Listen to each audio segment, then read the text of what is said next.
que a l'escola sempre se'ls pot explicar a nivell científic doncs, certes coses de química, de biologia, però aquí veuen l'aplicació pràctica. Per mi, personalment, m'aporta coneixement nou, perquè són coses noves i, per tant, de quan jo vaig estudiar en el seu moment, doncs moltes coses d'aquestes encara ni s'imaginaven. També noves tècniques a nivell didàctic, com també es pot explicar alguna cosa tan senzilla com, per exemple, les lletres que formen l'ADN.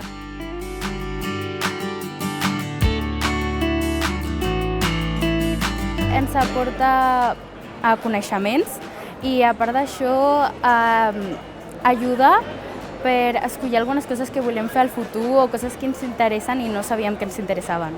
Hi ha moltes coses que pots agafar del que hem vist per fer activitats una mica més, amb metodologies una mica més actives. Pots tenir una mica d'idees de com portar coses actives a l'aula. La fira seria joventut, ja que es veu molt espíritu jove per aquí, tant per part d'investigadors com per part dels estudiants que estan aquí visitant. Aquesta interacció entre els joves i la part tècnica, diguéssim, s'està fent molt fàcil, així que jo diria que facilita a que s'acoplin aquestes dues parts de la societat.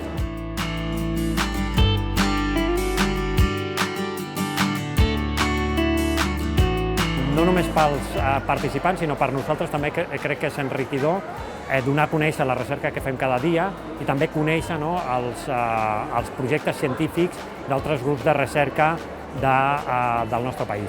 El nostre equip es dedica a aplicar la intel·ligència artificial a la medicina.